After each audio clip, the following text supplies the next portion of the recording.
What's the no? Okay. You missed part of the story earlier when she got the house. You missed the swearing part. I don't remember what. Do you remember, Ray? There was some swearing part where Ray and I just laughed our heads off when you told us what she said. Well, it was the name. The name was Helltoll. No, there was some What? big curse words there that she dropped. I think when Jim came back to claim the property and Grandma gave him a piece of her mind, or maybe it was down here. I don't know. I was never told how that conversation went, except that I know Mother's constitution and Jim Muir's insistence, and Father wasn't around, but you didn't want to tangle with Mother when she got mad, and she'd use a butcher knife on you if you had to. So tell me about your mom and dad. Well, In a they nutshell. fell in love. What? In a nutshell. They met each other at a dance over in Rick's Academy. Father was attending Rick's Academy, and that is one grade above grade 12, so it's a grade like 13. And they there was a dance going on, and he met Mother at the dance, and requested to take her home. And she said, "No, I go with the man I come with," which is my father. He said, "But I can see you at such and such a time." So they made some kind of arrangement. And so it was off to the races from then on. And after a short courtship, short meaning like probably a year is all. Because she was married when she was 19. Well, she was born in 1899, as I recall, and she died. 95. 90. Yeah, she died in 95 at the age of 96 on August the 15th or 10th or somewhere there. I have to look at 13. 13? I only know because I saw it today. Oh, okay. Good for you. Well, and how that happened was that there was a bad disease going through, like measles or diphtheria or something, and it was Spanish flu, Spanish flu. 1919.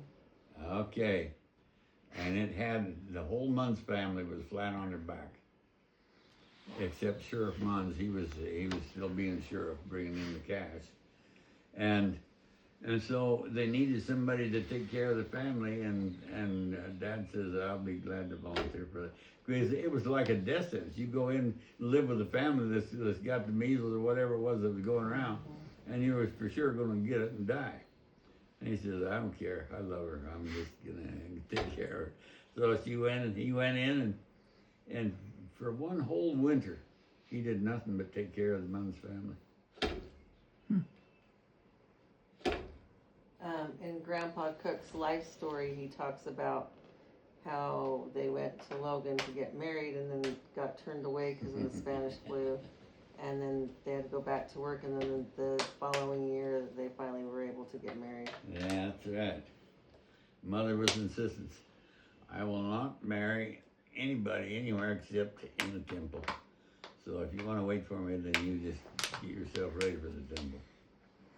Yeah. Because my father was not, he was not a religious guy. I mean, didn't start out that way. He didn't have any bad habits, but he wasn't head over heels in love with church either.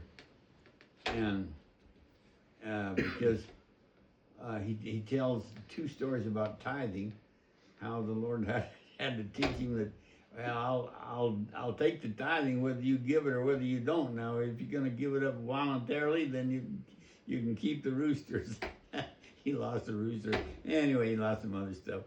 So anyway, but it was kind of a testimony that he gave to all of us that we should be good people and pay our tithing and go to church.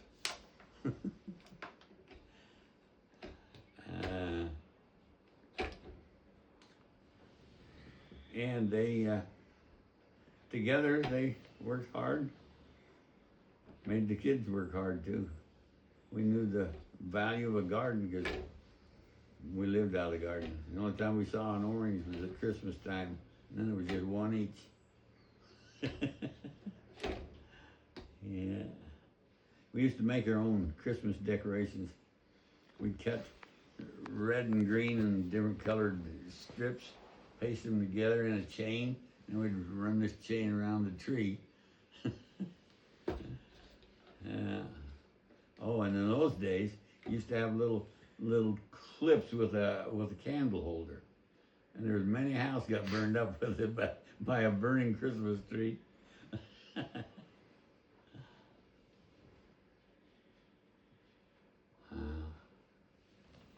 So wintertime,